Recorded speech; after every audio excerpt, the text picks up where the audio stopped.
The Champions League soccer final between Liverpool and Real Madrid is also proving to be a high-stakes game for Gibraltar's betting industry, thanks to Brexit. The final on Saturday in Kiev pits a Spanish team with 12 titles against the English club with 5 wins in a showpiece event that will draw a global television audience of millions. It's a match between heavyweight rivals that alone will rake in revenue of at least €100 million, $117.5 million for gambling companies, according to H2 Gambling Capital, a London-based consultant. Online betting firms with operations in Gibraltar will be taking bets on a Champions League final for the last time before Brexit is due to take effect next March. The British territory off Spain's southern tip may account for about a fifth of global online gaming revenue of about €40 billion, according to estimates by H2 Gambling Capital. Some of that business may look elsewhere as Brexit brings waves of uncertainty.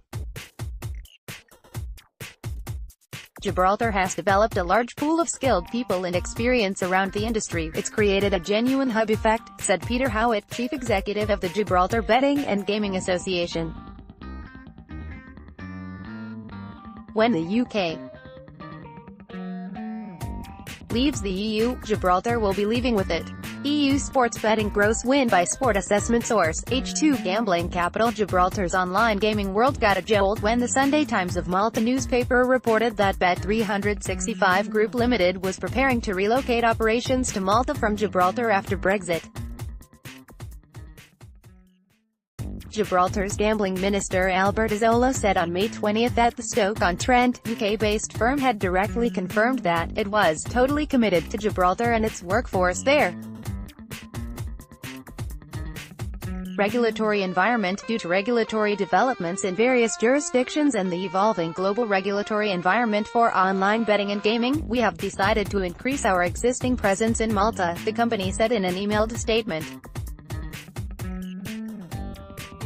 We will be retaining our strong presence in, and commitment to, Gibraltar where our main operational hub is based. Gibraltar decided to court online gaming firms by designing a business-friendly environment with a stable jurisdiction, said Howitt.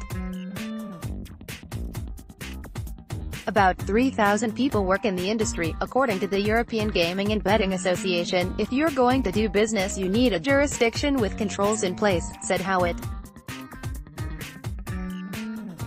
These companies were looking for a good home to do business and Gibraltar provided that. Brexit cloud. For now, Gibraltar is maintaining that it's still the right place for betting companies.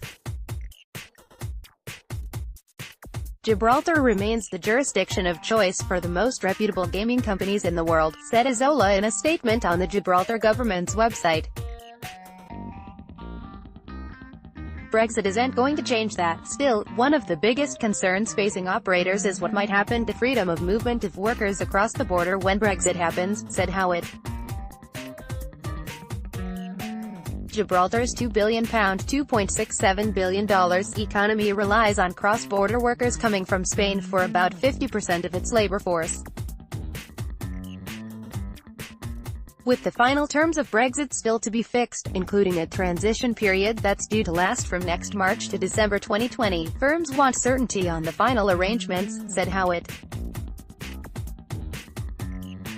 In its 2017 annual report, 888 Holdings plc, a gambling firm, said that Brexit may mean it becomes ineligible to hold regulatory licenses in certain European Union jurisdictions. The company said it was proceeding with its backup plan of obtaining a gaming license in Malta so that it could continue to serve European markets without disruption. It's hard to tell what the impact of Brexit on the online gaming sector in Gibraltar will be, but the continuing uncertainty of the Brexit discussions is not good, said Martin Hyger, Secretary General of the EGBA in an emailed statement. Like all other industries potentially affected by Brexit, the online gaming sector and the people employed by it really need clarity on what the future relationship between the UK and EU will be, with assistance by Macarena Munoz Montejano.